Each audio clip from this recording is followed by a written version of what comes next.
Hi friends, అందరు ఎలా ఉన్నారు? బాగున్నారా? Welcome to our channel.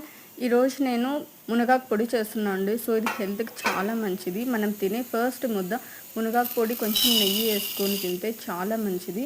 ఇది పిల్లలు పెద్దలు ఎవరైనా తినొచ్చు. ఇది హెల్త్కి అయితే చాలా మంచిది. దీంట్లో మునగాకే కాకోకుండా కరివేపాకు కూడా యాడ్ చేసి చేస్తాను. సో ఇందులో ఒక కడాయి పెట్టేసి దాంట్లో కొంచెం ఆయిల్ వేసి 3 పెద్ద టీ స్పూన్ శనగపప్పు వేసాను. సో దాని తర్వాత మినప్పప్పు కూడా 3 టేబుల్ స్పూన్ వేసాను. అలాగే ధనియాలేమో 2 టేబుల్ స్పూన్స్ వేసాను. అలాగే జీలకర్ర మాత్రం 1 టేబుల్ స్పూన్ వేసాను. సో వీటన్నిటిని మంచిగా డ్రై రోస్ట్ చేసుకోవాలన్నమాట. మంచిగా రోస్ట్ చేసుకోవాలి. గోల్డెన్ బ్రౌన్ కన్నా కొంచెం ముందు వచ్చేంత వరకు మనం దీన్ని మంచిగా రోస్ట్ చేసుకోవాలి. అప్పుడు నేను 15 ఎండుమిర్చి తీసుకున్నమాట. వాటిని అన్నిటిని తుంచేసుకొని చిన్న చిన్న పీసెస్గా చేసి అలాగే దాంట్లో నేను గార్లిక్ కూడా యాడ్ చేస్తాను. గార్లిక్ ఏంటంటే నేను పొట్టు తీయలేదు, అలాగే తీసుకున్నాను. హాఫ్ గడ్డ తీసుకున్నాను అనమాట. సో దాన్ని చిన్న చిన్న పాయలుగా విడిదీసేసి వేసేసాను. సో దీన్ని పొట్టు తీయకూడదు, పొట్టు తీస్తే ఆ ఫ్లేవర్ ఇది రాదన్నమాట. సో దాన్ని వాష్ చేసేసుకొని వేసేసాను. వీటిని అన్నిటిని మంచిగా రోస్ట్ చేసుకొని ఒక మిక్సీ జార్లో తీసి పెట్టుకున్నాను, అది చల్లారడానికి.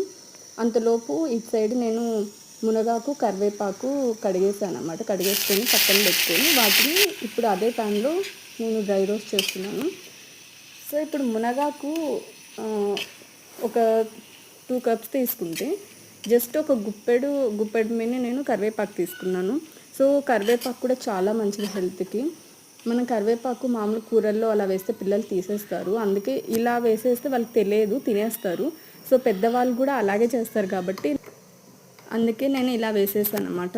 సో ఇప్పుడు దీన్ని నేను మంచిగా పౌడర్ చేసేసుకున్నాను. ఫస్ట్ ముందు తీసి పెట్టుకున్నాను కదా, అదంతా పొడి చేసి పెట్టుకున్నాను. ఈ పక్కన ఇంకా వేపుతున్నాండి, ఇంకా పచ్చి పచ్చిగా ఉంది.